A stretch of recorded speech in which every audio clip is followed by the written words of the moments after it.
It, Ryan, so far? Yep. All right, let's go ahead and start the meeting. I want to welcome everybody to the Fisher Park quarterly meeting dated April 21st, 2021.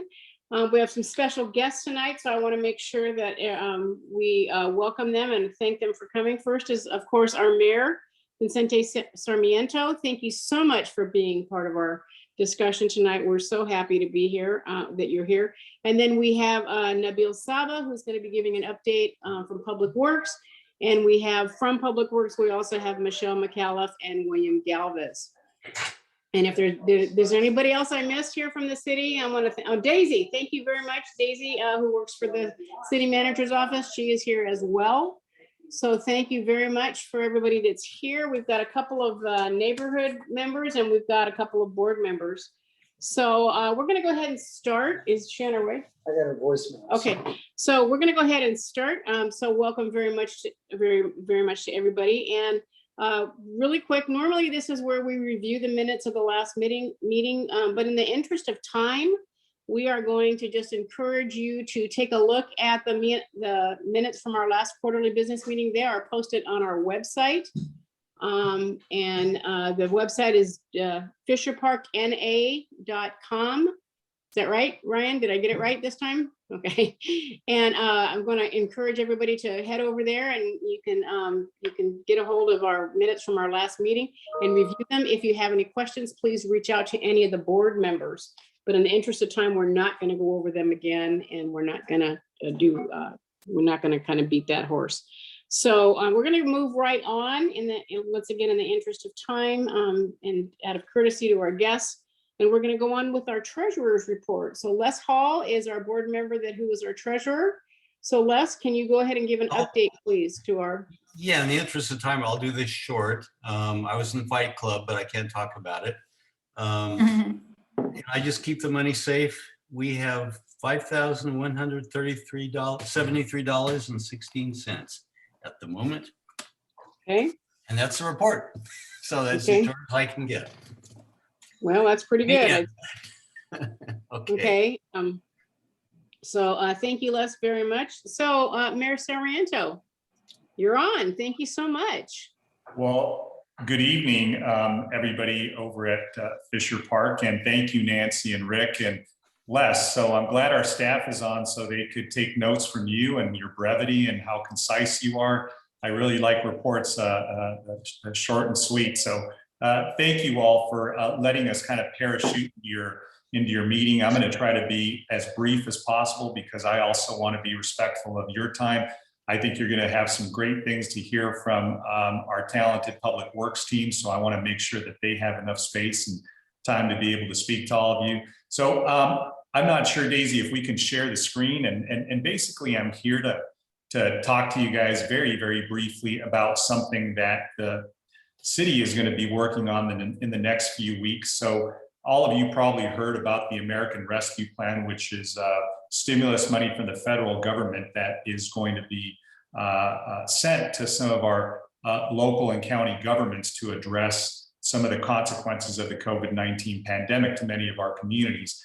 And so Santa Ana has done a really, really effective job of advocating for its share of funding from the federal government. So the federal government is going to be doling out about $130 billion to communities, local communities, and Santa Ana's share is going to be about 143 million of that. We've done a lot of advocacy to make sure that we made our case and let folks at our federal level know that we've been very disproportionately impacted compared to other communities. So we're very, very pleased because this is a moment that we can will not only build back better, but I think we'll build back stronger and more thoughtfully and intelligently and be able to deliver services back to our residents in a way that hopefully will make a difference in everybody's lives. But if we don't have the screen, I can just walk us through it.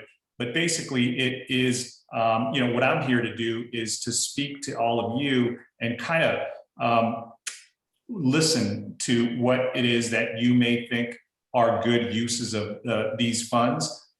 Basically, it has to be related to some nexus to COVID. So one of the first categories is COVID relief, right? Because we still have people in our community that are struggling with COVID. So we still have to continue to deliver vaccines, provide testing, provide resources for people to get back healthy in our community. Unfortunately, our indexes were so high that we had 2 of the highest impacted zip codes in the entire state. So that was 92701 and 92703. So the governor and his team designated both of those zip codes as high impact zip codes. And this screen kind of shows you what the categories are that we're going to be looking at addressing. And the first one is COVID recovery. And as I said, it's additional vaccines, it's testing. And just so you all know, we're working on another vaccine clinic for May the 1st that the governor is going to be sending about 1,000 vaccine so we can use specifically and strictly for residents in Santa Ana. But the funds can also help us with addressing some programs that are fund programs that'll help people that have arrears on their rents. They've fallen behind. We know that once these protections and moratoriums start lifting, a lot of people will be facing evictions. So we want to be ready with funding to be able to try to address some of those needs, as well as businesses that have hung on, and some of them, haven't opened since the executive orders to close down or last March, have happened. So we want to make sure that we have funding available, grant funding available for those businesses and those workers as well, but also for public health. One of the things that I noticed is that cities that had their own healthcare agency, rather than dealing with their county's healthcare agency, were able to deliver resources and fit the needs and meet the needs of their communities a lot more effectively than those that were receiving resources from the county. So you take, for example, Pasadena and Long Beach had their own healthcare agencies, and they were able to get people tested, get people vaccinated at a very high rate. And they were able to open up their economies much quicker, have their kids go back to school a lot faster. So something for us to think about. We receive our healthcare resources from the County of Orange, and they have 34 cities that they have to deliver services to. And unfortunately, we are a very different demographically different city than the other 33 cities. So something for us to consider as we embark on this, on looking at priorities to address. And then another one is infrastructure. So there are some express provisions in the American Rescue Plan that says that we can use those for needs having to do with improving our water system, some of our other infrastructure, trying to bridge that digital divide that we saw that impacted many children who were trying to learn remotely when schools shut down, as they still are. Some households, and I think we numbered them close to 10,000 households that didn't have access to broadband or the internet. And some of them had very weak signals. So we want to be able to solve that problem, because what we've realized is the internet and accessing things online is no longer a luxury, it's a necessity. So we want to make sure that our community is way ahead of that curve. And finally, it's addressing the city's fiscal health, which during the pandemic, services, delivery of services had to decline. We had to place a lot of our employees on furlough, let some of them go. So we want to start restoring those staffing levels up, bringing some of our employees back. So that is another category that we are considering addressing. And we haven't received any specific guidelines from the federal government on specifically what we can fund, but we will be receiving those very soon. But these are sort of high-level categories that they gave us. So what I wanted to do is, this is one in a series, and maybe Daisy will correct me, but I think I've gone to about 10 to 12 neighborhood association meetings and meeting with different community organizations, just to get their feedback and get all of our feedback, so the city council doesn't make these decisions in a vacuum. I personally want to, hear from you. I want you to tell me what you think is important that needs to be addressed. This could be a really pivotal, transformative, important moment, because we've never received an injection of stimulus to this level.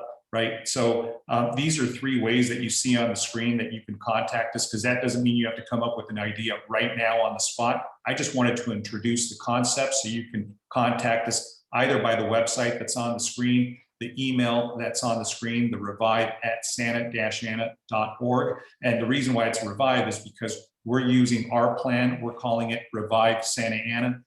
So we hope that that's going to be something that you'll be able to provide feedback to us on. And then finally, you can text us at the number that's there at the bottom of the screen, which is 714-805-8392.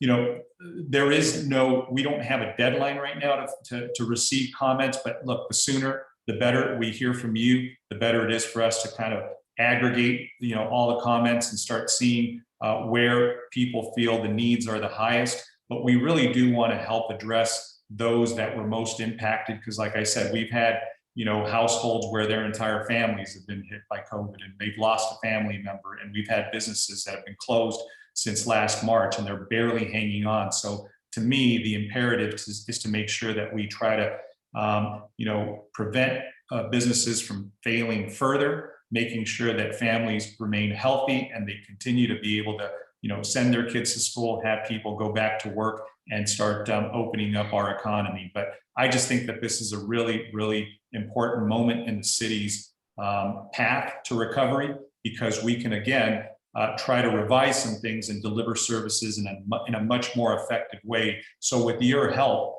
I know that we're going to be able to make better, more informed decisions, which is really the goal of me coming to your meeting tonight, is just to listen to you and to ask respectfully for your comments and your thoughts, because I know I've lived in the city my entire life. My parents and since I've been a parent, I've never been asked to participate and say, hey, what do you think? How should we spend $143 million or some amount? But I want that to happen now together so we can make these decisions together. So that really is the purpose of my visit here tonight. I'm going to be visiting some of your other neighborhood neighboring neighborhood associations to ask the same thing. I believe we're working on a survey that will hopefully be very easy for you to access, and hopefully our staff can go ahead and provide that to you, you know, sometime after the meeting. But you know, more than anything, I just wanted to, you know, sort of put this in your mind and plant that seed so you can start thinking about what are things that we can start addressing as we recover and move out of this pandemic and use these resources as effectively as we can. So with that, you know, I'm not sure if anybody had any questions, but more than anything, I just wanted to thank you for your time, for the opportunity to come and visit with you and address this. And again, just to hopefully encourage you to write your comments, write your concepts. I guarantee you that our staff and the council want to hear from you and want to consider what you have to offer, because again, these are your funds. We want to make sure that they are addressed and they are spent and allocated, you know, appropriately and effectively. So thank you. You guys have been, you guys are great. I'd love to hear from you. It's good to see you, Les. I hope the other guy looks worse than you. So you know. But look, I've been there before, buddy, so. Well, thank you very much, Mayor Sarmiento. So we can address our questions to you via email or text. The only question I have, and I know there's enough time for questions, but just really quickly, any idea when the funds will be available to be dispersed? So great question. So we're going to be receiving the first half or the first tranche of these funds probably within the next few weeks. And then the second half will be received in the next 6 months. So that is a really critical question, because I know one of the elements of, or one of the categories that we were looking at spending is infrastructure. And you know, the topic of infrastructure will be presented to you tonight by our public works team. Well, there's another bill that's making its way through Congress right now, which is an infrastructure bill. So I want us to make sure that we are aware of that. And we look at this and we kind of segment, because if we have some funding that's going to come for infrastructure specifically, we could use some of these funding sources for some of the other categories that are available to us. So okay, just something to keep in mind. Okay, I appreciate that. So so thank you very much for this presentation. I personally am going to get back on the website and kind of look at it a little bit more closely and kind of put my thinking cap on. I think as you know, like I said, you know, my husband and I, we've only been here for a couple of years, but we've been very active in local politics in other cities. And we love Santa Ana and we love where we live. But there's a couple things that I think it'd be really great if we could maybe work on a little bit more. So I thank you so much for your presentation, and everybody needs to, you know, get a hold of that information so that we can text you and or email you with our questions. Well, thank you, Nancy, and thank you, Rick, and thank you, everybody. Thanks for letting me crash your meeting tonight. I promise I'll try to give you more notice next time, but maybe next time we do it in person, hopefully things are getting better. I'm very hopeful, and this is you know, what I want to leave you with is just, this is a very hopeful moment for us. I think that, you know, these are the first steps for us to start improving and getting our city healthy, and you know, hopefully to a point where we're all able to gather. So anyways, with that, I'll leave you to your meeting. I know that you have some great stuff that you're going to be listening to from Director Saba. So thank you. Thank you very much. Thanks so much. Thank you so much. Okay, so moving right along, we'd like to invite Nabil Saba. He's going to be speaking about the most beautiful neighborhood contest, and also maybe give us a couple more ideas, a couple more things that are happening with public works. So thank you very much. Welcome. We're glad you're here. Thank you. We're always glad you're here. So thank you very much. And go ahead. We'd love to hear what you have to say. Yes, thank you very much. Thank you for the Fisher Park Neighborhood Association. I'm happy to be here. My name is Nabil Saba, the Director of Public Works Agency for the city. Tonight, I wanted to introduce you to the Neighborhood Block Purification Contest, and let me share a presentation that we did share with the council. Can you see the presentation? Mm-hmm. Yes, we can. Got it. Thanks. Awesome. So we were thinking, and in Public Works, we spent some time trying to really build and see and look for ways to build a pride in the community, in the neighborhoods. And I myself with staff looked for opportunities, and we came up with this idea. This is the first year we are launching the Neighborhood Block Purification Contest. And I'll talk to you about that and why this came about. Before that, I will give you an overview. The inaugural Neighborhood Beautification Contest will launch in early 2021. It is sponsored by the City Public Works Agency. The contest is designed to encourage and promote the community involvement in keeping Santa Ana a beautiful place to live and work and play. The NBBC will recognize and reward residents for winning neighborhood blocks whose properties reflect their community pride and have an aesthetically pleasing appearance. All residents are encouraged to participate. The residents within a neighborhood block will be asked to assign a block coordinator who will be responsible for ensuring eligibility requirements are met and for submitting the block entry form. The entries will be judged by our own commission, the Environmental Transportation Advisory Commission, which really is a commission that represented by every single ward in the city, in addition to a member that is appointed by the mayor and also the Santa Ana Chamber of Commerce. Recognition, the city manager, Public Works Executive Director, myself, and corresponding council members will recognize 3 winning neighborhood blocks per ward with an installed signage and a $100 gift certificate for the participants. Some of the parameters of the contest, it is citywide. Anyone can participate.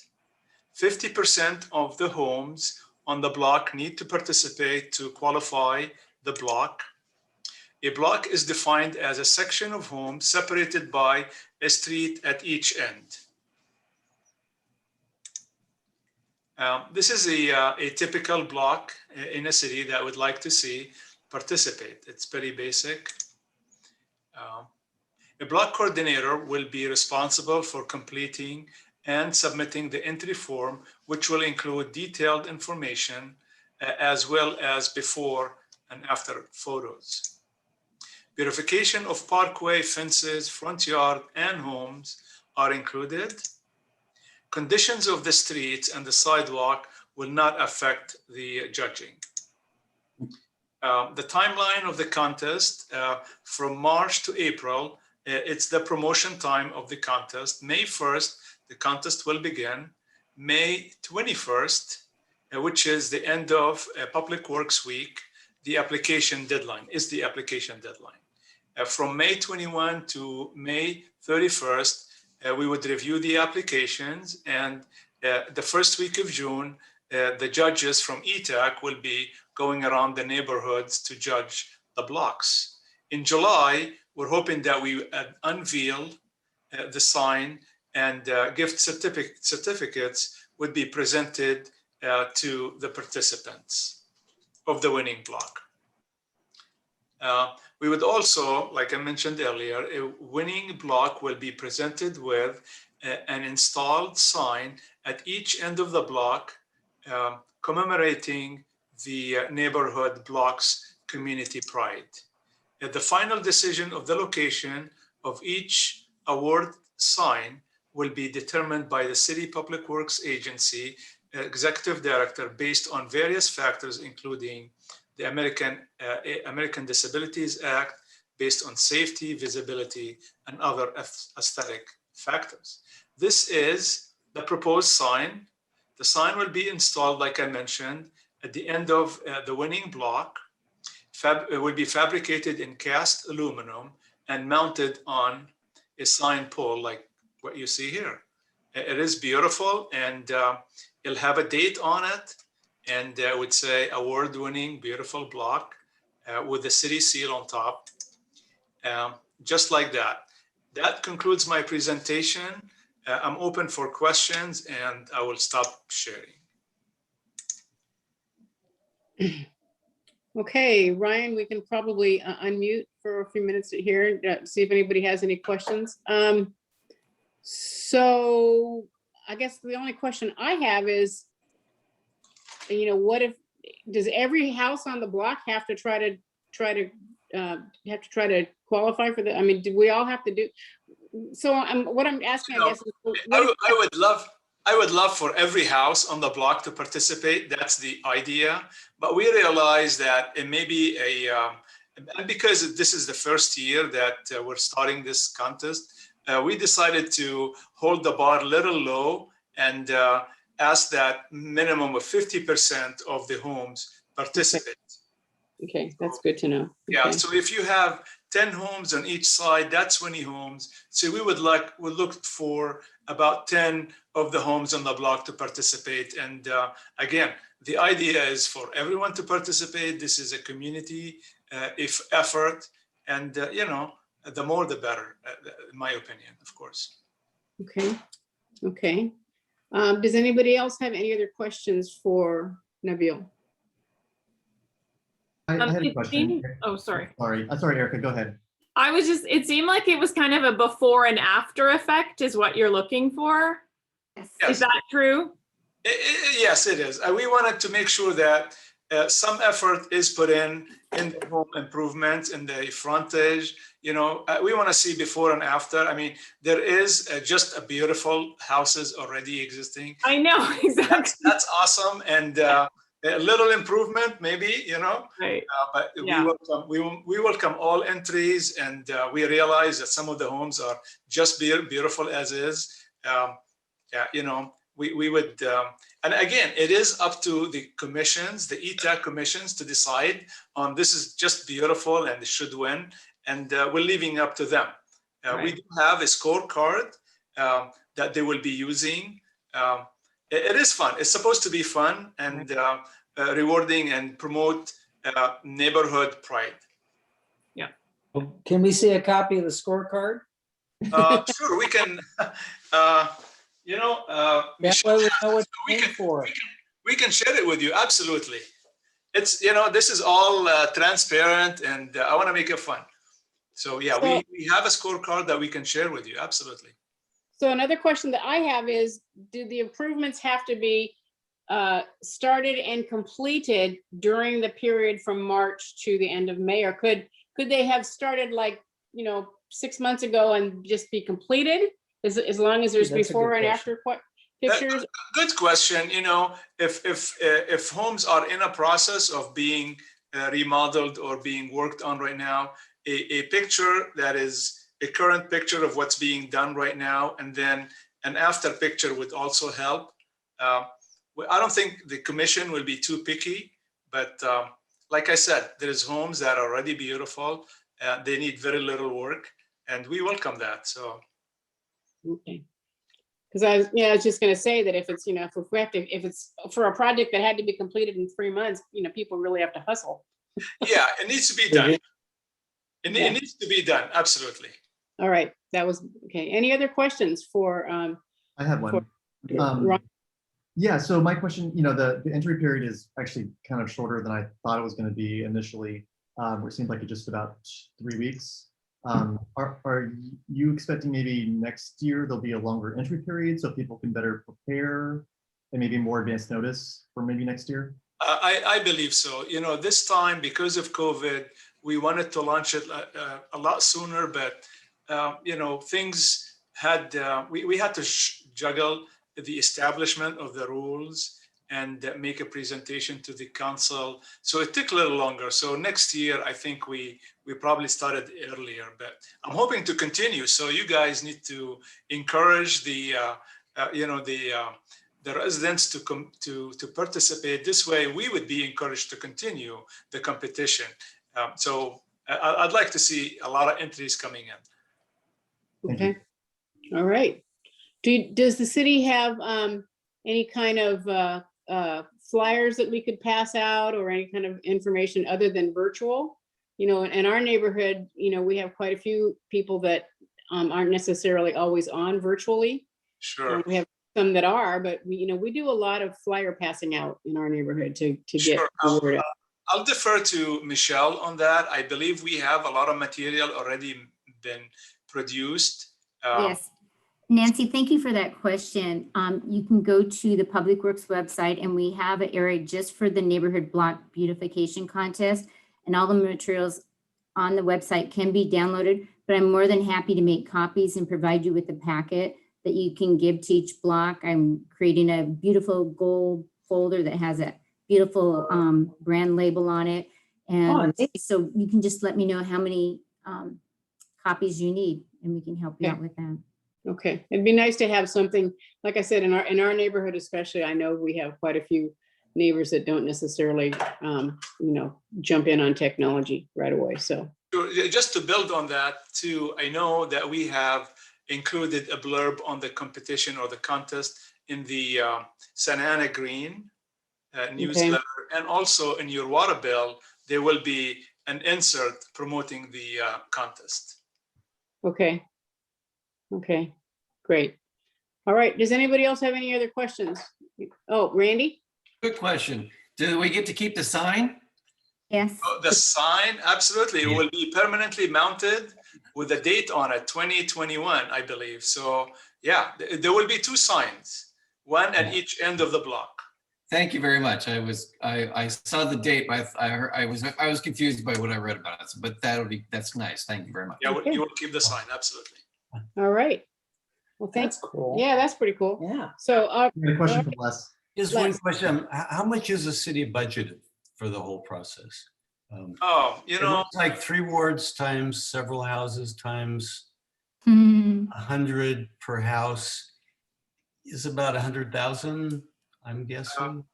I did not do the math, but we do have all we're looking for right now is the entries and the competition, but we do have a budget for it, and we did run that budget by our attorney's office, and so it's all authorized and it's there for you guys to use.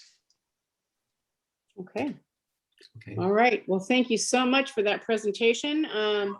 Are there any other questions for Public Works regarding this project? If not, I think we're going to move on to our next item on the agenda. Thank you so much for joining our meeting. You are always welcome. Please feel free to join our meetings whenever you want. Hopefully, maybe the next time we come around, hopefully it'll be an in-person meeting. We love having our meetings in person. They're a lot more personal, and plus there's food. So, We have virtual food right now. yeah, we have virtual food right now. So, no. But thank you very much. We really appreciate your time. And if there's any questions, I would assume we can approach Michelle anytime. Yes, I've got absolutely. Michelle's information will be listed in our minutes, and I'll be happy to share her information with anybody that asks. Okay.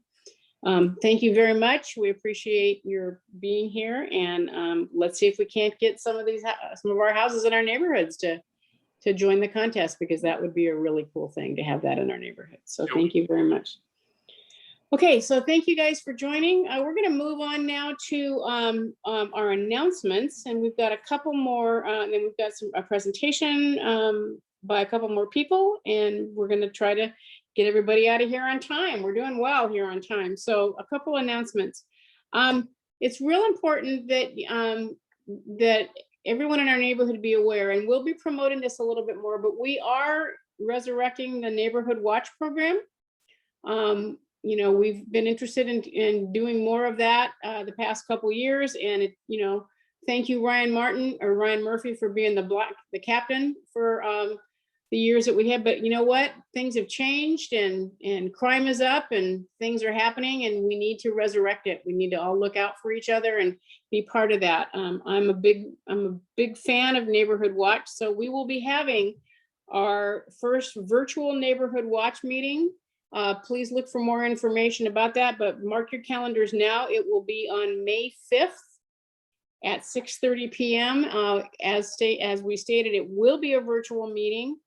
And hopefully, once again, now that things are going to start opening up, we can maybe start having more of them in person, but at this point it's going to be virtual. Please feel free to chase down any board member, or email us, or text us, or call us and ask us if there's specific things that you would like us to maybe have PD talk to us and address. But please mark your calendars for May 5th at 6:30 p.m. And see if you can't join in. And please share this with your neighbors. This is such an important program. It's so important that we all, be part of each other and look out for each other. Mark, you look like you have a question. I see your hand. I do, Nancy. I'm just curious, how does one become a part of the Neighborhood Watch? Is this an appointment type thing, or how does that work exactly? You live here. That's how you become a part of the Neighborhood Watch. Any neighbor is invited. Anybody that wants to be. Basically, if you're not, are you familiar with what a Neighborhood Watch program is?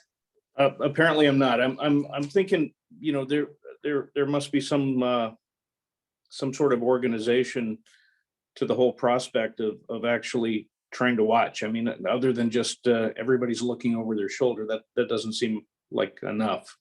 Okay, especially right now. You know what? I'm going to let Ryan address that, since he was the block captain. I mean, because honestly, Rick and I were involved in it in Orange, but we've not been involved in it here in Santa Ana since we moved here. But Ryan was the captain. So Ryan, can you address that? Yeah, that's a great question, Mark, and thank you for asking it.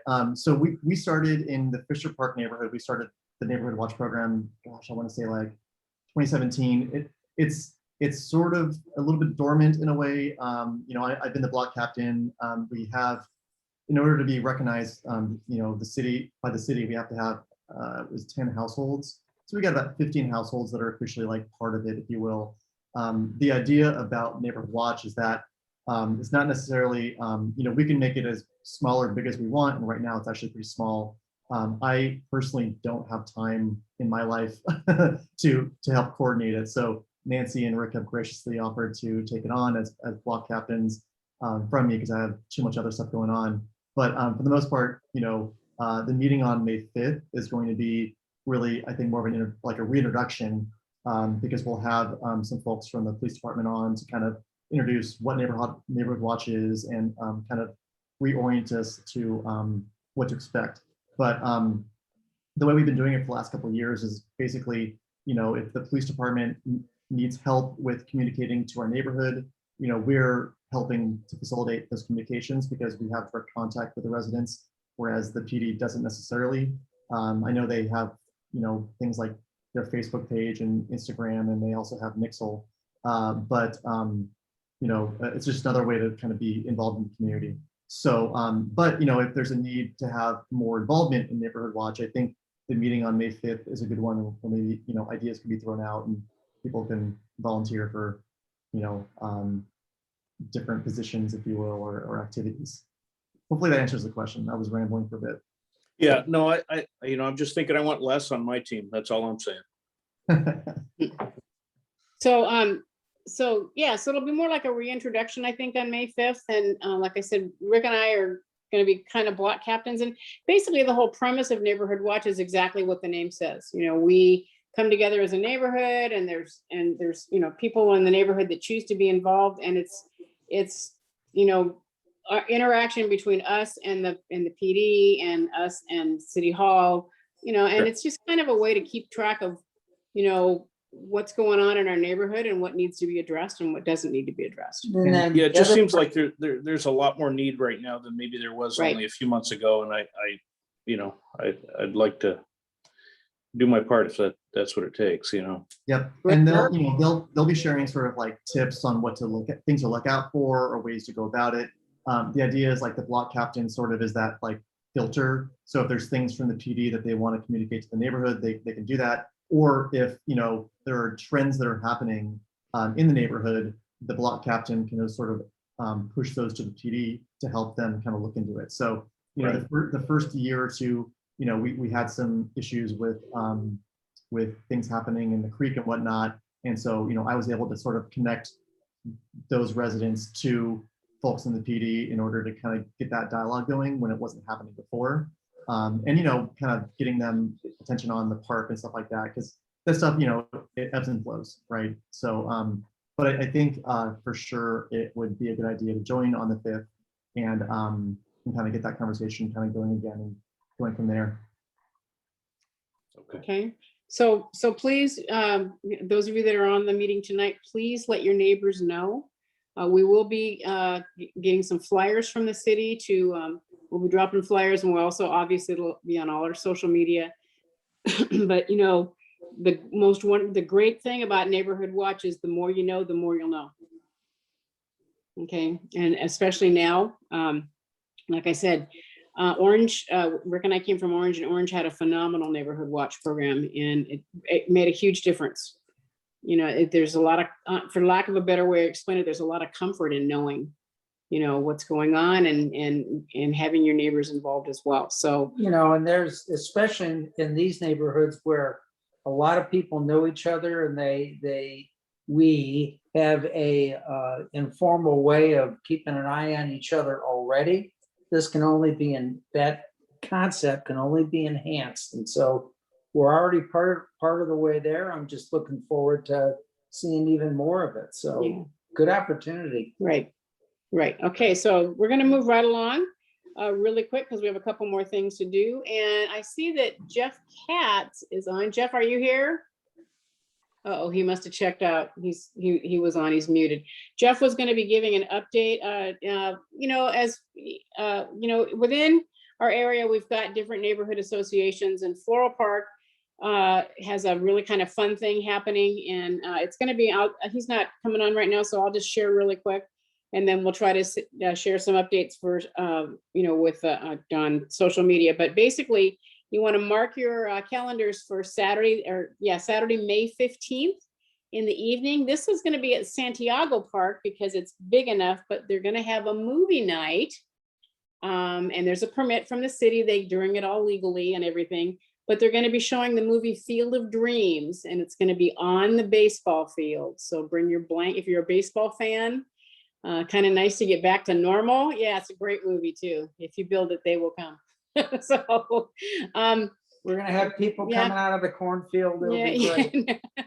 But please tell all your friends and neighbors there's no charge, there's no cost to it. It's just fun. Show up, bring your lawn chairs.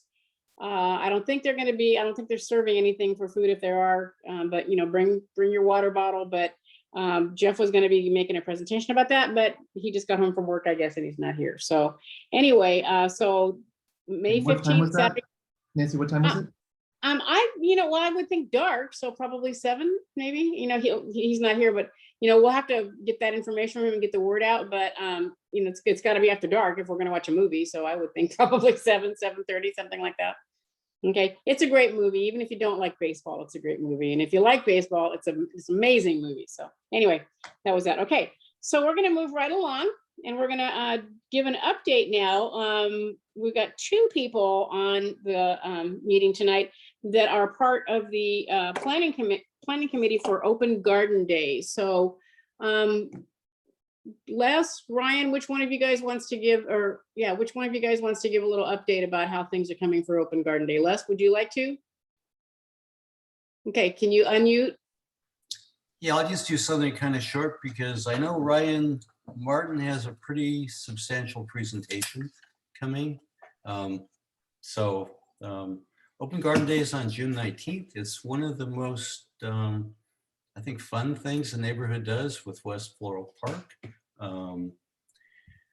You can go to opengardenday.com and find details. So I think that's probably the most important thing. Just it's a great event. Have a lot of people participating between West Floral Park and Fisher Park. And I'll just suggest go to opengardenday.com and take a look. So let's move on from there. We got a lot of people in line here to do stuff. Okay. And also go on to Instagram and find it on Instagram and like it and share it with your friends. Right, Ryan? Yes. Okay. Are there any specific, are you guys looking for docents or what kind of help are you need? That's what I was kind of thinking you were going to be talking about. Take a look at opengarden.com. Docents are appreciated. Ryan, what's the best way to reach the committee if people are interested in being docents? Yeah, so on the website, there's a form you can fill out if you or someone you know wants to help out. There's always room for volunteers. The folks that are not part of the committee that want to volunteer, you get a free ticket for the event, so you can work like a half day. The event right now is planned to be from 10 to 4. There'll be, so far we have over 10 gardens, which is the most we've had since inception. This is the 15th year we've done it. And there'll be a few things scaled back, like, the garden bazaar won't be happening, there won't be a trolley. There'll be some pandemic related modifications like mask wearing and distancing, but it'll still be a great fun event, lots of gardens to explore, and I'm excited to see the gardens myself. But definitely, if there's interest in docenting or volunteering with setup, breakdown, other stuff like that, go to the website. There's a contact page, and it'll go to the committee chairs, and then they can email you back about whatever you need help with. Great, thank you guys very much. 10 of them. That's more than we had last time. Yeah, it's really a fun event. That's cool. I'm sorry, Okay, well, the website again? Opengardenday.com. Open Garden Day? Mm-hmm. Got it. Okay. All right. Well, speaking of your gardens, our board thought it would be kind of a fun thing to do. So many of us are growing, little vegetables and maybe have fruit trees and things in their backyard. So we're going to try something kind of fun. We're going to see how it goes. And if it works well, we'll probably do it at least monthly. So Saturday, June 12th, from 11 to 12, just an hour at Fisher Park. You are welcome to bring some of the spoils from your garden, and we're gonna just have to spoil doesn't mean bad stuff. No, we don't need spoiled food. We thought it'd be kind of fun to do like a little neighborhood crop exchange. So those of us that have gardens and fruit trees, we thought that'd be kind of a fun thing. So this is another thing that Ryan Murphy thought would be really kind of fun, and we all jumped on it. So it's going to be Saturday, June 12th. From 11 to 12 at Fisher Park. You're probably going to want to bring your own table if you want to, or a wagon or something to share out of. Once again, watch social media and watch, the website. We'll give you more information about that, but we thought that would be really fun. So Saturday the 12th at 11 o'clock. Okay, So there's some stuff going on over there on the River Sharon and Greenbrier Loop over there in Fisher Park. AT&T is installing fiber optic, and they could have been a little bit better about communicating what they were doing. Hang on just a second, Les. And so Paul Sanford is going to be giving us an update because he actually spoke with the city and with AT&T. So Paul, can you let us know what's going on? Sure, just a quick update. So most of you are aware that on River Lane, Riverside Drive, and many of the in Riviera, there are new AT&T high-speed internet lines that are going in, and the intention of AT&T is to enhance the service to North Santa Ana, specifically the Park Cities. And by installing new, thicker, higher bandwidth lines, they'll be able to accommodate some of the demands that they've experienced during COVID with people working at home and giving school instruction at home and such. So it's been a demand, and it's probably a good thing. They've been going door to door to houses so that they can get access to the backyards and string the new lines. There's been a little bit dysfunction. Les did a great article in the beginning to understand a little bit about what the goal was, and that's on next door. But the goal is basically, in summary, just to increase the service and the enhancement and give AT&T a market edge to the connection on our lines, probably ahead of what we've had with Spectrum and the rest. Unfortunately, it was pretty poorly organized. VCI is the contractor out of the Inland Empire that was handling that work for AT&T. There's a gentleman in charge by the name of Frank Thompson. When I finally reached him, which was a mystery and a scavenger hunt to find out how to reach him, but anyway, he was fabulous. He came out right away and explained to me exactly what was going on. So a couple of the issues I've asked, if anyone has questions, their staff was coming out and just sort of going in backyards or knocking on doors unannounced and kind of saying we're here to enhance the AT&T web sort of website lines, or I'm sorry, wireless service lines. So what I can give you, Nancy, to post on the on our meeting notes is the contact for VCI and Frank in particular. Any question exactly, there's a strange guy at my door. He doesn't have an AT&T name tag on. He doesn't have a VCI name tag in, and he says he wants to get in. We all do, I think, on the riverbed have, and I don't know if it's over on John Quell, but there are easements that go along our backyards within 5 feet of the telephone poles that run along, and the utility companies do have easements to access the lines and to use that space above and below the lines. Most of the easements were set in 1947. What the city doesn't have, and what became a problem, and what the utility company doesn't have, is any easements go in your side yards. So in particular, one Friday, and I don't know if anybody else has this, we had a ton of spray paint all over the street in front of our homes, right around the 930, 936, 9938 River Lane area. And what they were trying to do, VCI was trying to run a cable from basically behind Sharon, the houses behind Sharon, and connect across the street to the houses behind River on the creek bed. And apparently they were trying to put those lines to shorten their work and their run so they didn't have to go out to Flowers. They're trying to kind of jerry-rig across from Sharon, let's say, to River. And there were no easements. So what I was able to do was reach the city. A guy by the name of Terry Dougherty from the city came out. He was great, from Public Works. Hugo is actually our specific inspector for Fisher Park, and a gentleman by the name of Marcio. And they handle any of the works the city is doing, both through third-party agencies of the city in the Fisher Park area. So if anybody's coming out to do work, those are the guys to contact. But the important update is if anybody has any flags that have been put in their side yard, those little wire flags with either yellow or orange fabric on them that we see when they're putting in sprinklers in, that usually means they're trying to run lines or an easement up through your property to get access to the telephone poles. And you really want to understand, if there is an easement and why they're doing that without contacting you. So specifically, Brett next door and I got our easements from the title company, and that takes a little while to get. And we had to meet with VCI and say, look, I don't know what you've done digging up our yards or starting to dig up our yards or run flags. You have no easement here. And Terry was good about saying, guys, you better go back and not do the work. You better check your easements. And it looks to me, because they just sandblasted all the paint off the street, that they realize they don't have any easement and they never should have tried to run the lines up the side of our yard and such. And then finally, the reason you don't want them running those lines up the side of the yard is if any of you us have mature trees or bushes that are going to dig down 3 to 5 feet, or they're either going to try to bore underneath your yard without digging and run those new utility lines collecting through your yard. And then they could end up with an easement just by using the area for about 10 years.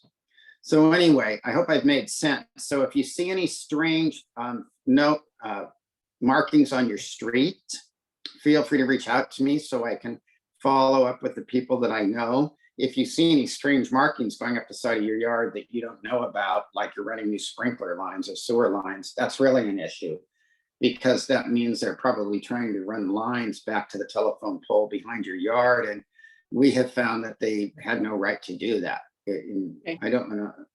You got it? So the city was extremely helpful. A big shout out to definitely Terry, Hugo, and Marcio. They were really trying to help us get to the bottom of it. And VCI was very polite, but it was a little bit strange what they were trying to do. I don't know the completion date of the project. I'm anticipating it'll be towards the end of the summer, and I'm sure we'll hear from AT&T when the new lines are ready to go. Wow, that was extremely informative. Thank you so much. I had no idea, that's not, we're over on the other side of Flowers. So we've seen all the lines and markings on the street and we had no idea what they were, but thank you very much for that information. And thank you, Paul, for being kind of a point person for doing that. We appreciate that. Okay, so moving right along, you know what? This is the fun part of the meeting. So I want to introduce to you Ryan Martin. If you don't know Ryan Martin, Ryan is a past president of the Fisher Park Neighborhood Association. First of all, he's a phenomenal landscape architect, really knows his stuff. He's a great guy. He's just really, really informative. And Ryan has stepped up and offered to do a little presentation tonight for us on, some things that we can do to get our yards ready for spring. And he's got some great tips. And so Ryan, thank you so much for stepping on and stepping up. And I understand that you want to work with Ryan Murphy and share your screen. So take it away. Thank you so much. Need to unmute him. You need to unmute. Am I unmuted now? Yeah. Okay. Hi, everybody.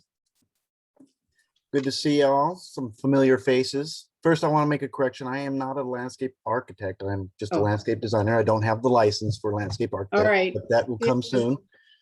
But thank you for joining us tonight. We have faith in you, Ryan. All right. Appreciate it. Am I able to share my screen? All right. Let's see. Can you all see the slideshow? Not yet. Not yet. There we go. Here we go. It's coming. It's coming. It's thinking. There There it we is. go. There it is. Okay, there we go. So, yard spring cleaning. You want to have the best yard on the block. You want to enter that beautification contest that we learned about earlier. I'm very excited about that.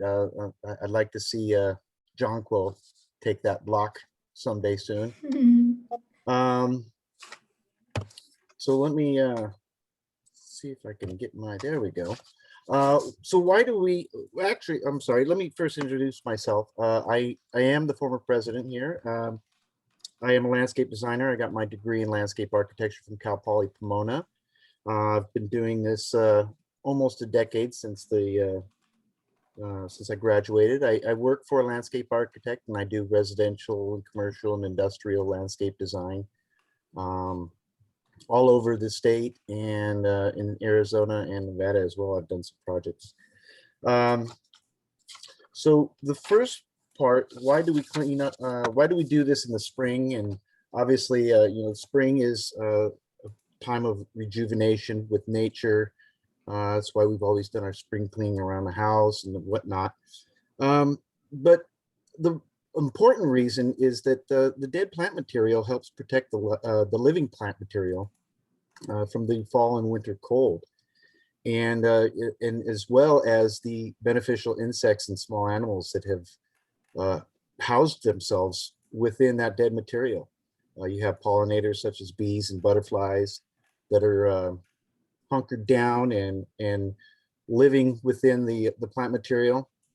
It's something that kind of surprises a lot of people when I first say that, that they, we're protecting some of those little guys that are helping control the pests and pollinate our flowers and our fruit trees and stuff, so that we have those flowers and fruit trees. As we all know, bees are very beneficial as well as butterflies. So if you are going to do some spring cleaning, you want to look for any sort of bug activity. If you see any stems plugged up with mud or some sort of plant material, obviously you want to leave that alone until you start seeing that activity of the bugs coming out of hibernation and doing their bug things. If you do see some after you've removed it, you can always tie them up in a little bundle and stick them in a quiet part of the yard. That way you're not throwing them in with your compost bin and it goes off to the landfill. So you can just leave them off to the side and let them leave the security of that little winter home, and then they can go about their business. So also you want to look for cocoons as well as chrysalis for the butterflies and such. And next is, where do we start? Where do we start? We start with the weeds. We want to pull the weeds, make sure that our palette of the field is ready to assess for everything that we do have in the garden, in the yard. It's kind of like wiping the windshield clear so you can see what's ahead of you. So once you pull those weeds, you can do a deep clean of your garden tools so that you're ready to actually get in there and dig, and make sure that in the spring you want to do a really good deep cleaning of your garden tools. Clean out everything, get any rust off, get any clogged dirt and toxins or chemicals that might be on there, and remove that. And then you also want to clean your garden tools on a regular basis throughout the season. And one important thing to do as well is, while you're gardening, while you're pruning your shrubs and your trees, you want to make sure that you're cleaning them when you're between plant species. You can bring toxins along from some plants to other plants that could do harm to that plant. So you want to make sure that you're conscious of that, because you have some trees that have saps, stuff like that, that will do harm to other plants. So be conscious of that, and do a little bit of homework sometimes. If you don't know what's in your yard and you see something that's a little peculiar, like a white sappy residue or something like that, you can look into that, and that's a good sign that there's toxins within that plant. Another thing that we want to do is we want to remove all dead annuals. Everything that's lived its life, you want to pull that out. You want to get the entire plant. You want to get the roots as well. And don't just throw it in the trash. You want to make sure that's going into a compost pile, or at least in the green waste bin, so that the city can take care of it on that side. But I encourage everyone to have a compost pile. It's very good for your garden if you're doing a vegetable garden, or your fruit trees, to sprinkle that along. It's also fun just to go out and do that compost and see how you can turn something into something so beneficial for your plants. We'll get on to the perennials now. You want to remove any dead growth from such things like daylilies, grasses, and sedums. You want to make sure you're gentle with that. If there's any resistance from the plant, you want to cut that rather than pull it out because you don't want to remove any sort of potential new growth. And again, place those in your compost pile.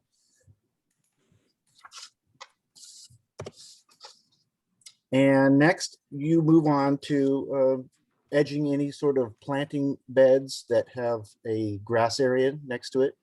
A couple reasons for that. You want to remove that grass so it's not encroaching into your planter bed. Grasses can really invade and take over a planting bed very quickly. They have rhizomes that run underground and you don't notice that it comes up several feet over sometimes. So using a very sharp,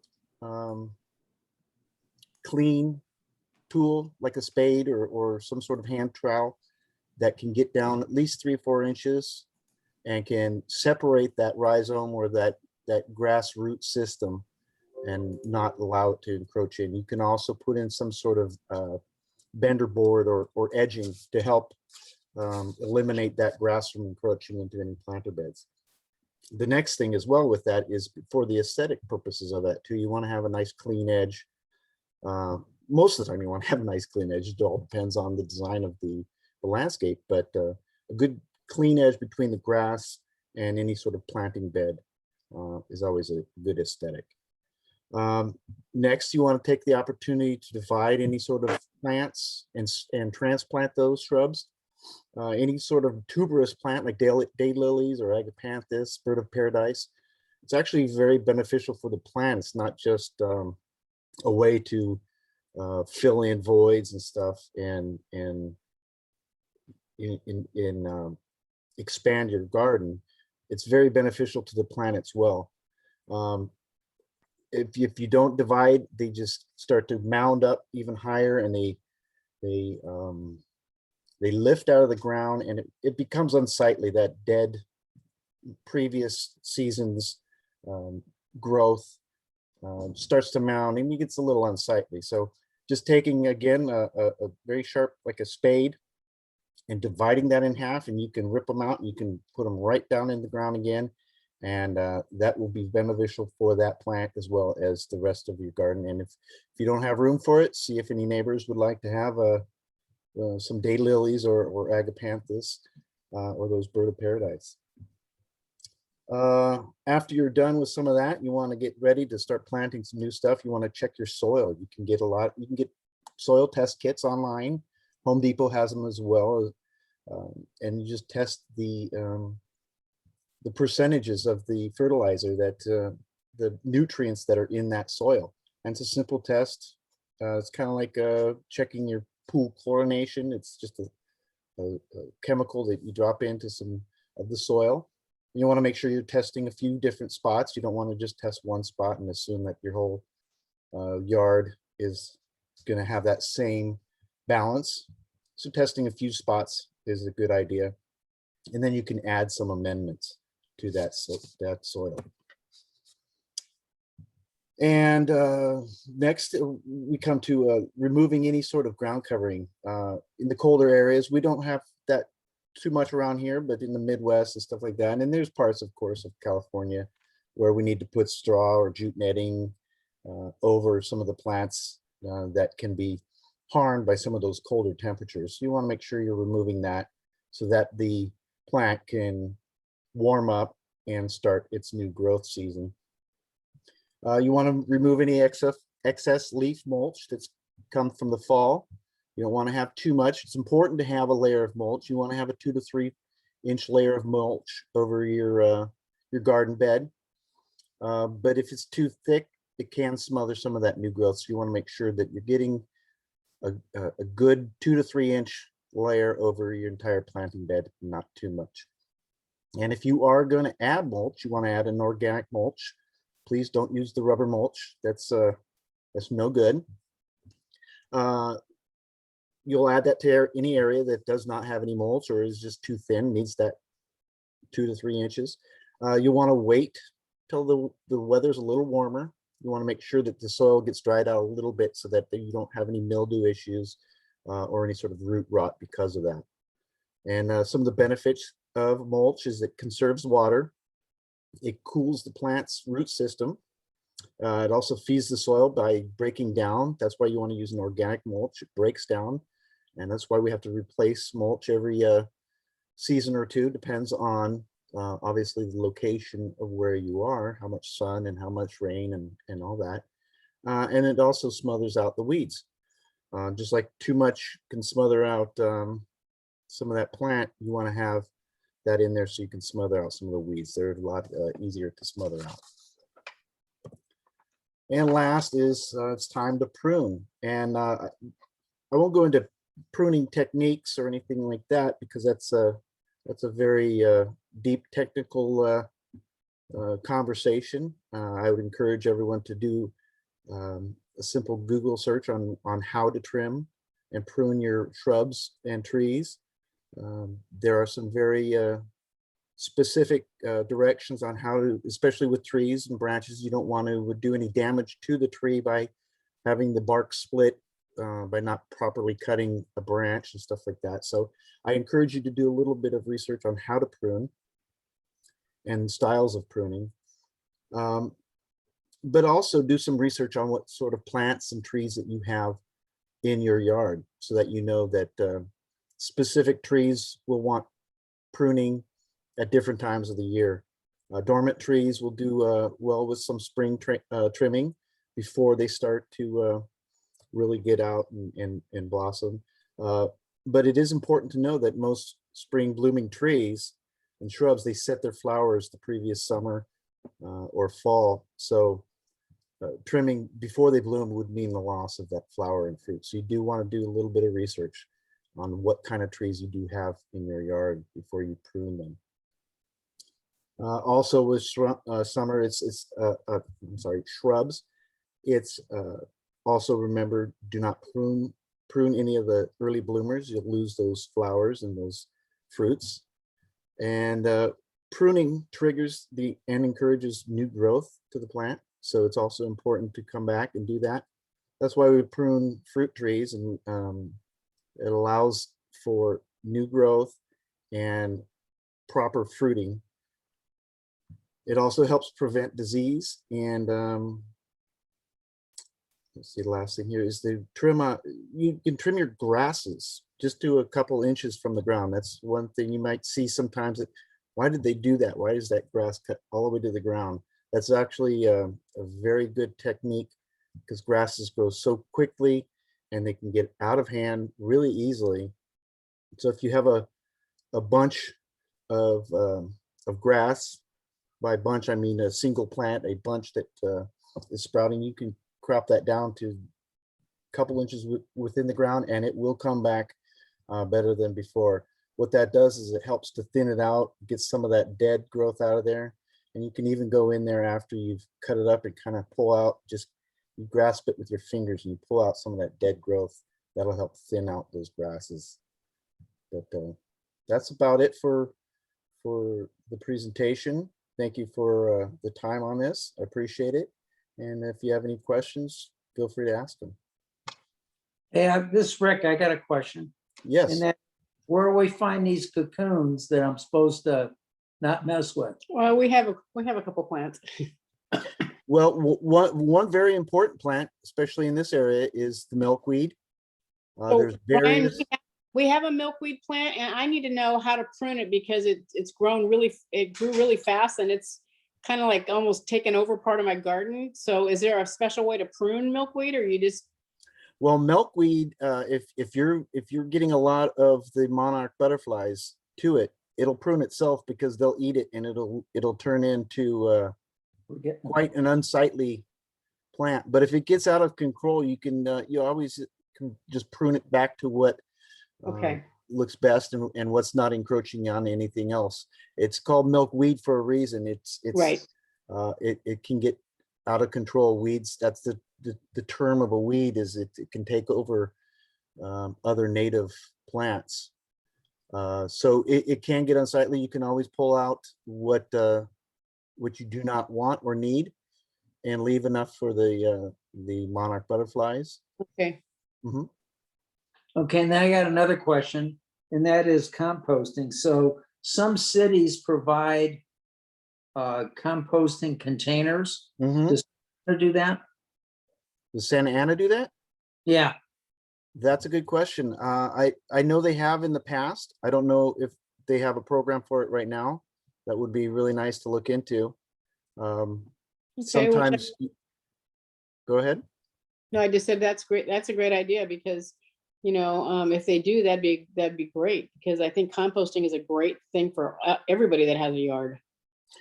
Yeah, I know there was a program not too long ago where you attended a class at the Fullerton Arboretum and they gave you some sort of a brochure or some sort of refund towards a free compost bin, some sort of like $75 voucher for a compost bin. But I don't know if that's still going on. That was an Orange County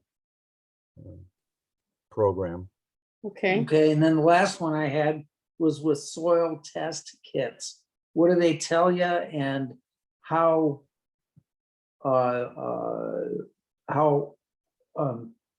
frequently do you sample? In other words, how many samples you got to take and where do you got to take them? Well, you'll do the test yourself if it's just a basic test, and you can get them online or at Home Depot. And it's a little little container that you put some of the soil in, and then you add some of their chemicals that they give you with the kit, and it'll tell you what the percentage is. If you need to add more nitrogen based fertilizer or more potash based, or it's always good to just get an even mix of fertilizer. That's always a good rule of thumb. But sometimes your soil has an abundance of one and not of another. Some plants prefer more nitrogen and less potash, so it all depends. That's another it's a very important question, but that goes into knowing what you have in your yard. Yeah. Okay. As far as sometimes you have I'm struggling for the for the plant name. There's other plants that like very acidic soil, so you want to put them in that, but most plants don't like that. So it's a balancing act as far as what kind of fertilizers to put in certain areas for whatever plant you have. But the soils test will tell you precisely what you have in there. If you really want to go gangbusters, you can have a professional agronomic soil test, and they come out and they'll take several samples and they'll go run it through their labs and send it back. I require that with all my designs for in my professional life. That's just part of the process that all contractors and cities require. So they have to have a professional soils analysis of the property before they can even plant. So great. Okay, well, thank you. That's for me anyway. So Ryan Murphy, let's go ahead and halt the screen sharing, and so we can get back to our meeting. Ryan Martin, thank you so much for your time. That was a lot of information. I really learned a lot. My pleasure. I'm really glad Thanks you're for having me. No, if there's anybody else that has any questions for Ryan, in the interest of time, you can probably reach out to him personally, or you can post a question in the chat room. We're going to move right along now. Ryan, thank you so much. That was really awesome. Sorry, I dominated the question. Yeah, Sorry about that. It's quite all right. So we're going to move right on now. On the next item on the agenda is just open discussion and questions. So this is your chance to ask us any questions as a board, and maybe have any open discussion ideas. And if you do, please unmute yourself and feel free to ask or discuss them. Hi, my name is Carol Kosovoom. I live on Flower between Memory Lane and Sharon. And I was interested in talking with the people in our block about potentially getting some trees in our green strip. That's like the area between the sidewalk and the street. I talked to the city preemptively, and they said that for our section of the street, that myrtle trees would be appropriate if the neighborhood association and also the homeowners in that section approved of that. And I think, I don't know if you're all familiar with this little block that we have here, but it's just the palm trees. That's kind of all we have as far as trees. We don't have a canopy or anything really. And I think it would add a lot of just curb appeal and make, you know, spring look nicer in this section of Fisher Park if we had like a flowering tree. So I'm not sure. They did say that if I had the backing of the association, that would kind of go a long way for the city to kind of do a little bit of a revamp of that section of the street. Don't know if anyone has any thoughts on that. You know, I think that's a great thing to maybe approach the mayor with for some of this extra money that, you know, he's asking us for input for. I think that'd be a great thing. Randy has his hand up. Carol, it's nice to have you here. Thank you for joining us. So did the city say that they wanted the approval of the neighborhood association? I imagine that the city has a fund for planting trees. We just have to tell them we want them, right? Yeah, so basically they said that it's no cost to the homeowners. They come out and plant and they will also maintain it. The only thing that the homeowners have to do is keep the tree alive, basically watering it. And yeah, it's just basically, I called because I wanted a tree in front of my green strip and they said, oh, you know what, that it's fine, but you can't be the only house on the street that has it. It has to look uniform. Okay. And so that's why I've been going around. I've talked to my neighbors on both sides and then across the street, and they said they're all for it. And I'm gonna go ahead and see if the other homeowners that would be affected would be okay with it. But again, it's one of those things that when the city is ready to do it, they're like, you know what, it would go a long way if you have your association also backing you in this, just kind of make that kind of request more amplified. And so I wanted, before I get too far in this process, make sure I'm not stepping on any toes or if there's any other kind of thing that we're all concerned about. But yeah, I just think it would look really great because if you are familiar with the area, you see the canopies kind of, you know, the trees and all that that's flowering over north of Memory and then also south of like where the bridge is, where the big median is. They have really nice trees. And, yeah. Maybe we can just put some blaze on it. No, well, I'm testing it. Okay. Somebody needs to mute in the background there. You know, we can certainly discuss that as a board, you know, at our next board meeting. And so, Carol, I'm going to encourage you to reach out to any of the board members and let's kind of find out more about this as a board. I think anything that we do to make that part of Flower a little bit more attractive is a good thing. But right. Les has his hand up. Sure. What's up? So I have a question. So you're on Flower? Yeah, so I'm on Flower, basically right across from Fisher Park. Yeah, we're kind of on, right south of Memory. So you turn over and we're a little greenhouse with kind of the yellowish trim and stuff. Oh, you're the cute house. Oh, thank you. Okay. The cute house. We call you the cute house. We call you So the cute house. I'm thinking what the only thing the board would probably do is, as long as you get like something from each person on your block, we wouldn't as a board because we're all different parts of Fisher Park. Yeah. It would be fair for us to say anything relative to your neighbors on that block. But if you get all the neighbors, I'm sure we'd be happy to give our stamp of approval. Right. But it's really the neighbors on your block that are, I think, would be critical. Yeah, so that's what I've been doing. I went towards the house right next door to me, both sides, and they're all for it. Across the street, Les is all for it. So yeah, basically what my goal was to do is to go home by home and ask, hey, you know, would you be interested in having a myrtle tree planted in the median block there for you? And just explain to them that it's the city will come out and happily plant it and maintain it. And so, yeah, I think that my question for the board was, because the city did say if anyone in the neighborhood had an objection, it could potentially kind of wrench in the whole plan. So that's why I wanted to, before I got too far in the process, check with all y'all and see if that would be an issue. But yeah, the city. I'd like to chime in on this. So when I am absolutely for what you're talking about, because when I ride my up Flower, and I'm happy to support it. You have the beautiful trees up Flower, then you get this weird little area in Fisher Park where you have the palms, and then you have the beautiful trees up in Morrison Park ahead, and it does look quite strange. Secondarily, on heliotrope on the corner of North Park, everybody would say, "Where do you live on heliotrope? Do you live where the pretty trees are? Do you live where the palms are?" Wow. I get it.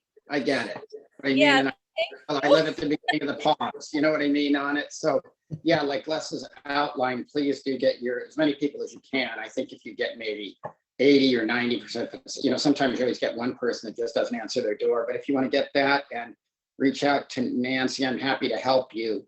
Yeah, it's a great idea. Thank you so much. If you run a petition, we'll sign. So Carol, a question. I know there are existing palms along that section. They would remain, yeah. So the city is okay with some kind of tree for 3 houses and some for 3 more houses, and do they have a system? I don't know exactly the placing yet of how they would want to plant them. Basically, the palms will remain.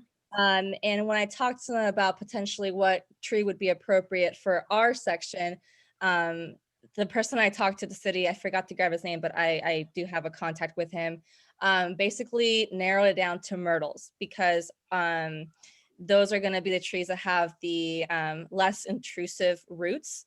And because we have the water lines, they would put a root barrier, and they have a smaller height. They go up to 15 feet or so, and they won't interrupt with the palms canopies. So we discussed the appropriate trees, and it kind of went down to just being the myrtle. But yeah, so they would remain there, and I'm not sure again the placing of them, but it is they would say in the myrtle so that it doesn't affect the palm trees canopy, and they don't have to get too many like conflicting, trimmings up there. So yeah, about a 15-foot tree is basically what they're proposing from the city. Okay, Ryan Martin, you had a comment or a question? Yeah, I have a couple of a question and some comment too. With the trees, I know street trees are a very important part of the design of streets and everything, and most cities have specific trees for specific streets and stuff like that, and it sounds like the myrtles come down.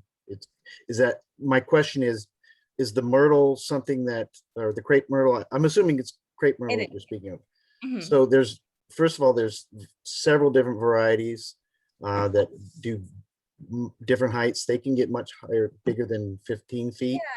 And there are different colors as well. So 15 feet. Yeah, so the crepe myrtle, the one that the city would be planting, because they're the ones that come out and do that work. That's the tree that is in the city's approved list of trees for our area. Okay. And the person I talked to said it would be the kind that would top off at 15 feet.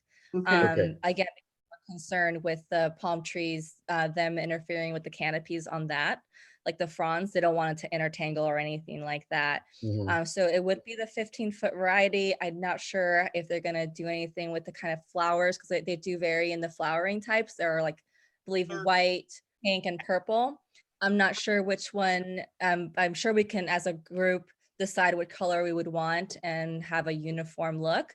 And I'm open to whatever. I personally have 3 myrtles in my house that are in our home that we're gonna hopefully see grow more and more. But as far as what would go onto the public side, I'm completely up to whatever the city or whatever our group wants to do. So yeah, that would be a discussion I would have with the homeowners that would be affected. But if y'all had any any kind of preferences, we can definitely kind of push for that for y'all. Well, I have maybe one comment, and I think Michelle may still be here, but the city's contest focuses, focuses on parkways. And if you can come up with the neighbor's approval, and if the city can get that done by May 21st, get a before and after picture, that'll be able to really nudge people to do something. So I suggest we try to get the city involved in getting those for this contest, because that's a double. Yeah. So And Carol, I just really appreciate your being so proactive about it. And your house is adorable, by the way. So Thank you so much. we Honestly, call your house. Oh, there's the cute house. I here. didn't know who We're lived there. So trying. now I know who lives in the cute house. So Oh, yeah, it's me and my wife, Ellie. So you live in the cute house. So Carol, are you talking to Frank Torres? Do you remember if his name is Frank Torres? That sounds familiar. He was from Public Works. I talked to him, I think, last week, and we talked for like almost a half hour, 45 minutes. He was so helpful. Yes. Yeah, and we were kind of trying to see. He even said like, "Oh, your street is wide enough. You could do like a median the way they have over at in Floral Park." I'm like, I don't know, maybe that might be too far. I think we should start with the trees and the parkways first. We can trees. I'm gonna put a median. I think that would be wonderful for the contest. The I'm contest. 100% at improving that part of flower would be so helpful, because it'd be amazing. It's so different from the rest, and so I'm 100% behind this. That's what I was saying when I talked to the content. I was like, honestly, I walk my dogs and I'm like, it's like a different world once you pass like the bridge, and once you go over north of Memory, you're like in a different area. It is. Yeah. Well, I just appreciate your being so proactive. And my hope is that when the money comes in from the infrastructure side of things, I wonder if with Michelle, with your help, we can try to get some of that money towards the street to maybe repave it or restripe it. There's a lot of safety items that I know Nancy's passionate about, but maybe a lot of this can be combined together, as well. Or our passion is the crosswalk in front of Fisher Park that is so horribly faded, and I've been talking to the city. I've been kind of bringing it up several times, and I know that I finally got Floral Park on board as well. They're like, yeah, we got to really kind of go after them. We need to have a sign that lights up, hitting the crosswalk, that there's somebody there, because we personally have been almost hit several times. People just drive down Flower like a bowling alley. And we have a little neighbor on our street that whenever she wants to go anywhere, Rick and I cross her, because I'm just scared to death she's going to get hit. So I've asked the city if we could get, I know I originally asked for a lighted crosswalk, and then I found out that was too much money. So, but we would love to have a sign on each side of Flower that lights up when somebody is ready to enter the crosswalk. And just if they could just paint the crosswalk. Nancy, I think your point's well taken, but we can't even get it painted. I mean, I've done the same thing you've done. I've gone down to the twice, and I mean, as much as I have a shout out for everybody I've met with lately, and they're great, that crosswalk situation, not painting it, having a crosswalk. I mean, I do development, so this is my world in doing things, and having a crosswalk and having it non-visual and non-painted is worse than not having one at all. Right. You know what I mean on it, because there's a perception that people that are looking at it on the ground that aren't in cars that can't see it have an issue. So I think if we just start with getting it painted and then work on the other items, it's important. Yeah, it's really bad. And I'm glad you raised. I see people in the I morning. walk my dog there every night. I wear a fluorescent orange jacket every night. And my dog is almost 200 pounds, and I almost get hit every night. Almost every night, yeah. And it's interesting because I mean, even in the mornings, a lot of the child care people, like the nannies and stuff that are over on the River Sharon Loop. I mean, they go to cross the street and they're just taking their life in their hands. Yeah, it's pretty bad. It's pretty bad. It sounds terrible. I just have one thing I want to ask Carol, or ask about for Carol's issue before Melissa and I have to go, because we haven't had dinner yet. Is so for Carol, if Carol was able to gather yes and no's from her neighbors and on that block, when would she want to let the board know? When's your next board meeting? Well, we don't need to do that within a meeting. We can do that with. We don't have to do it within a meeting. We can do it. So we can just do it. Time's wasting for May 21st.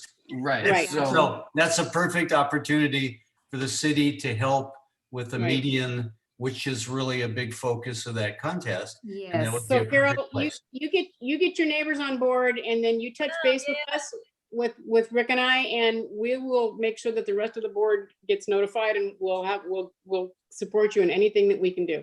I'll thank you so much. Yeah, I got about 10 houses to go to. I've done like 5 already. So yeah, I will go ahead and get going on that then. I'm happy that all Please y'all. do.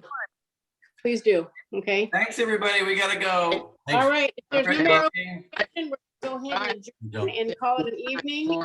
And want to thank you once again, Michelle. Thanks for coming on board, for being here. And if there's, oh, sorry, Paul. We spent 20 minutes on the tree thing, fine, but this is getting to be an issue. On River Lane, we're running into serious problems in the creek again.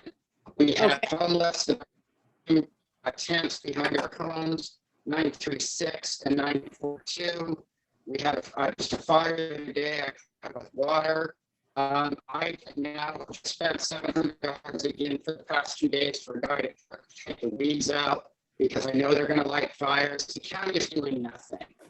So I really need some help from the city in finding out. I know they were out there and I talked with us about 6 months ago, but it's getting dangerous again back here, and we're going to have a fire again. The homeowners should have to spend $700 and $800.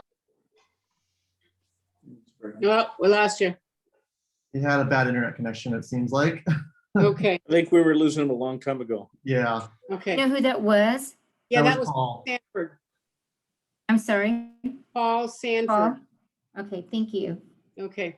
All right. Thank you, Paul. We are you back? Can I just get a number? Sorry, I probably was too polite waiting for everybody to go, but this is an issue today. It's an issue now. The weeds are growing at spring. We just had the presentation. The county is doing nothing. The homeless are pitching tents and the fires are happening. So I need help.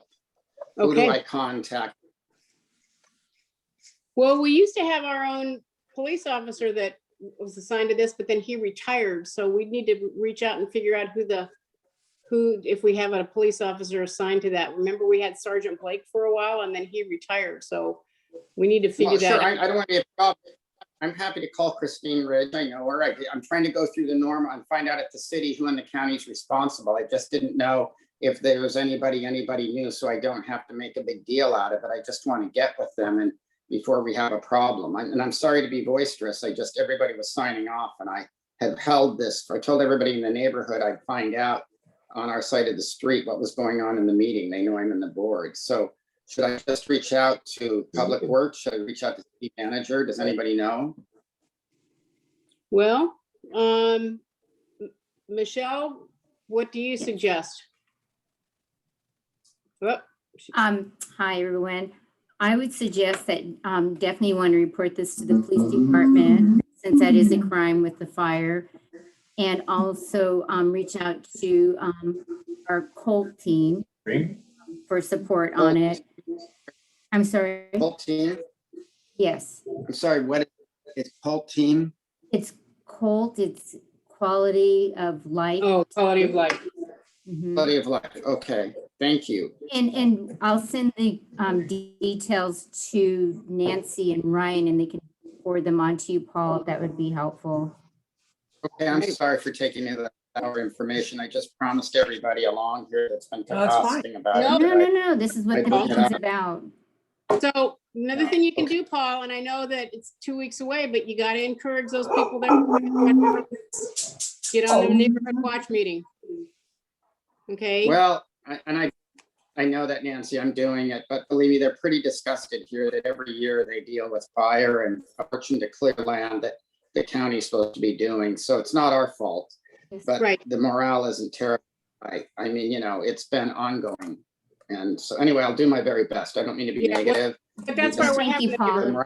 Can I just share really quickly, Nancy, that if any of you have a smartphone, an iPhone or Android, please download the free My Santa app. That's a great way to report any type of issue, especially homeless issues.